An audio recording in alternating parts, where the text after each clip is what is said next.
Dimanche à toutes et à tous, chers frères et sœurs, et fructueux temps pascal à chacun de vous. Bienvenue à Parole de Dieu au quotidien.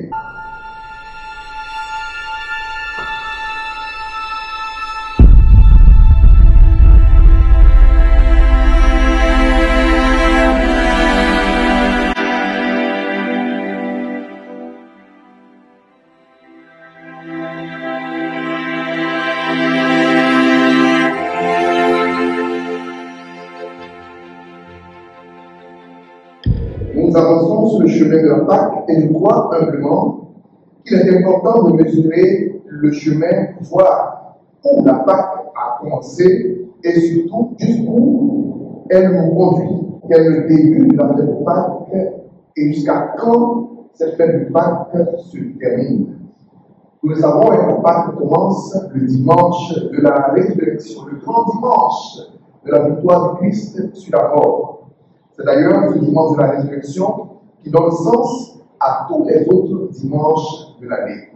Et ce chemin de Pâques nous conduit jusqu'à la Pentecôte à travers une pédagogie que la première lecture, généralement de ce temps de Pâques, nous fait comprendre lorsque les apôtres, ceux qui ont côtoyé le ressuscité, nous racontent leur témoignage qu'ils nous donnent. Chers frères et sœurs, nous contemplons le Christ ressuscité. Nous contemplons l'œuvre de Dieu dans le Christ glorifié, l'œuvre de l'Esprit Saint dans la victoire du Christ sur la mort. Le corps du Christ est exalté.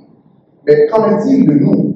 Qu'est-ce qui se passe pour nous qui sommes les disciples du Christ ressuscité? C'est ce que la Pentecôte va accomplir en nous. Dans la Pâque, nous voyons la glorification du Christ ressuscité et à la Pentecôte, l'œuvre de la résurrection va s'opérer en nous à travers le Saint-Esprit que nous avons reçu. Le même esprit qui a ressuscité Jésus d'entre les morts est ce même esprit qui nous sera communiqué. Le même esprit qui a fortifié les apôtres pour donner un témoignage vivant du Christ ressuscité, c'est ce même esprit que nous attendons et que nous avons célébré à la Pentecôte. Autrement dit, Pâques nous indique le chemin du ressuscité. Et Pentecôte nous donne la force de suivre le ressuscité et de témoigner de lui. Chers frères et sœurs, ce processus s'appelle la christification, c'est-à-dire nous rendre semblable au Christ dans sa vie, dans sa mort et dans sa résurrection. Évidemment, les ennemis du Christ, les mêmes ennemis du Christ qui ont tué le Christ et qui ont voulu faire taire les apôtres, mais pas qui témoignent de sa victoire sur la mort, vont s'attaquer à ses disciples d'aujourd'hui.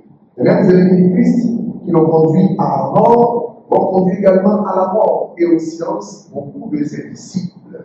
Alors, chers frères et sœurs, le cheminement pascal, c'est celui-ci. Vivre ce que le Christ a vécu. Le cheminement pascal, c'est celui-ci.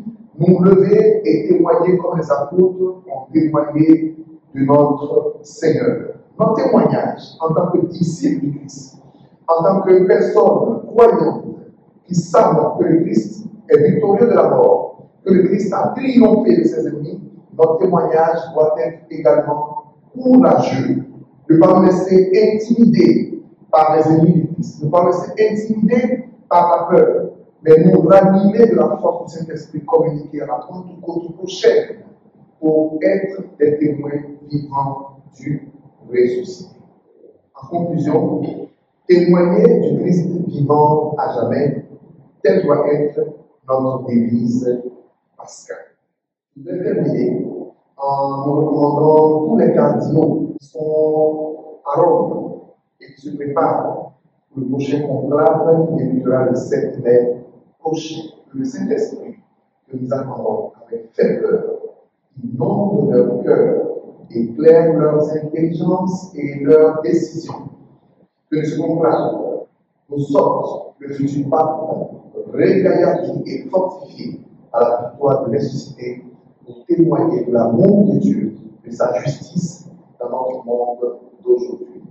Paix à vous et encore une fois, joyeux temps pascal à chacun.